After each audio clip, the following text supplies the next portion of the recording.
فهل من مدکر۔ بسم اللہ الرحمن الرحیم۔ اولم یہدی لہم، کیا نہیں رہنمائی کرتی ان کی، کم اہلکنا من قبلہم من القرون، کہ ان سے پہلے ہم نے کتنی بستیاں ہلاک کی، یمشون فی مساکنہم، یہ ان کے گھروں میں چلتے پھرتے ہیں، ان فی ذالک لآیات، بے شک اس میں کھلی نشانیاں ہیں، افلا یسمعون، کیا پس وہ سنتے نہیں ہیں، اولم یرو، کیا وہ دیکھتے نہیں، انا نسوق الماء، کہ بے شک ہم ہانک کر لاتے ہیں پانی کو، الی الارض الجرز، چٹیل یا بنجر زمین کی طرف، فنخرج به زرعا، پھر ہم اس کے ذریعے کھیتی نکالتے ہیں، تأکل منہ انعامہم، جس سے ان کے جانور کھاتے ہیں، وانفسہم، اور یہ خود، افلا یبصرون، کیا بس وہ دیکھتے نہیں ہیں، ویقولون، اور وہ کہتے ہیں، متی ھذا الفتح، یہ فیصلے کا دن کب آئے گا، ان کنتم صادقین، اگر تم سچے ہو تو، کل کہہ دیجئے، یوم الفتح، فیصلے کا دن، لا ينفع الذین کفروا ایمانہم، نہیں فائدہ دے گا ان لوگوں کو جنہوں نے کفر کیا ان کا ایمان لانا، ولا هم ینظرون، اور نہ ہی وہ اس دن کچھ مہلت دیے جائیں گے، فاعرض عنہم، تو بس آپ اعراض کریں ان سے، وانتظر، اور منتظر رہیں، انہم منتظرون، بے شک وہ بھی انتظار کرنے والے ہیں۔ جب کوئی شخص یہ کہے کہ میری خواہش کے مطابق مجھے بتایا سمجھایا یا دلیل دی جائے، اور جو اس کے من اور خواہش کے خلاف ہو، تو اس شخص کے ہدایت پانے کے دور دور تک اثرات نہیں ہیں۔ قرآن پاک میں آپ دیکھیں گے کہ جو انبیاء کے قریب تھے انہوں نے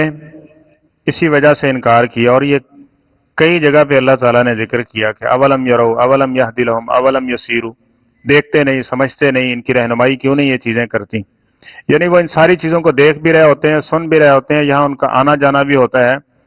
لیکن اس کے باوجود کہتے ہیں یہ دلیل جو ہے نا ذہن کو مطمئن نہیں کرتی۔ اب یہ بات یاد رکھ لیں کہ اگر کسی شخص کا قرآن و حدیث سے دل مطمئن نہیں ہوتا تو اس کو توبہ استغفار کرنی چاہیے اور اللہ سے قلب سلیم مانگنا چاہیے، کیونکہ قرآن پاک کے بارے میں تو اللہ تعالیٰ نے واضح کہا ہے نا، ھدی للمتقین، جس کا دل پاک ہوگا، تقوی والا ہوگا، اس کو یہ ہدایت دے گا ہی دے گا، ٹھیک ہے۔ اور اسی طرح قرآن پاک کے بارے میں یہ کتنی آیات ہم پڑھ چکے ہیں کہ بہت سارے لوگ آیات سنتے ہیں ان آیات کو، لیکن عمل کی توفیق اللہ تعالیٰ کن لوگوں کو دیتا ہے کہ جن کا یہ نظریہ ہے۔ وہ سورہ آل عمران کی آخری صورت میں ہے نا، مومنوں کا ذکر کیا گیا، ربنا اننا سمعنا منادیا ینادی للایمان ان آمنوا بربکم فآمنا، اللہ ہم نے کسی سے سنا تھا وہ کہہ رہا تھا لوگوں اپنے رب کو مان لو، ہم نے اتنی بات سن کے رب کو مان لیا، اور آگے ساری بات ہے، اور آگے اللہ نے گارنٹی دی ہے، فاستجاب لهم ربهم، اللہ کہتے ہیں ہم نے ان کے سارے اعمال کیا کر لیے، قبول کر لیے، اور آگے سارا بڑی زبردست یہ آیات ہے۔ تو اس لیے یہ بھی دیکھیں تو اللہ تعالیٰ فرماتے ہیں یہ چیز ان کی رہنمائی نہیں کرتی کہ اس سے پہلے ہم نے کتنی بستیوں کو ہلاک کیا، ابھی بھی کہتے ہیں ہلاکت کیوں نہیں آتی، ہم پہ عذاب تو نہیں آتا، ہم تو یہ سارا کچھ کر رہے ہیں۔ تو یہ ایسی چیز مانگنا یا اس کا تقاضا کرنا یہ ایمان نہیں ہے، یہ نافرمانی اور عداوت، اور جب دین سے دوری ہو جاتی ہے نا تب بندہ ایسی باتیں کرتا ہے کہ ہمارے اوپر آسمان سے کوئی ٹکڑا گڑا دو یا جاؤ ہم پہ کو عذاب لے آؤ۔ فرعون کو دیکھا نا، وہ مسلسل عذاب آیا، ایک عذاب ہے، انہوں نے کہا موسیٰ علیہ السلام سے کہ آپ اپنے رب سے دعا کرو اس کے بعد ہم پکے مومن ہو جائیں گے، وہ عذاب ٹل گیا، پھر کہا تم موسیٰ یہ تو جادوگر کی ایسی ویسی باتیں، پھر دوبارہ اسی گناہ کے اندر، پھر اللہ نے دوسرا عذاب بھیجا، تیسرا بھیجا، چوتھا بھیجا، پانچواں، 5-6 عذاب لگاتار یک کے بعد دیگرے، ایک کے بعد دوسرے آتے رہے، لیکن انہوں نے نہیں مانا، تو پھر اللہ کہتے ہیں فَأَغْرَقْنَا، اس کے بعد استغراق، یعنی اس کے بعد پھر ہم نے کیا کیا، جب یہ ماننے کے اوپر تیار نہیں ہوئے پھر ہم نے ان کو غرق کر دیا، ٹھیک ہے۔ بس اوقات اللہ کا عذاب فوراً آ جائے، وہ موقع ہی نہ دے، مہلت ہی نہ دے، تو یہ تو وہی جانتا ہے نا، تو لہٰذا اس چیز کا نہیں، بلکہ جس طرح قرآن پاک میں کہا گیا کہیں ایسی جگہ جاؤ، نبی کریم صلی اللہ علیہ وسلم نے فرمایا کہ بستی غرق ہوئی ہے، کہیں عذاب ہوا ہے تو جلدی سے وہاں سے گزر جاؤ، وہاں تم باکون، اور اس حالت میں کہ تم رو رہے ہو، اللہ سے عاجزی کر رہے ہو، انکساری کر رہے ہو۔ آج بھی ہم وہ حج عمرے کے لیے جاتے ہیں نا اہل اسلام، تو وہاں وادی محصر ہے، وہاں تیزی سے گزرتے ہیں،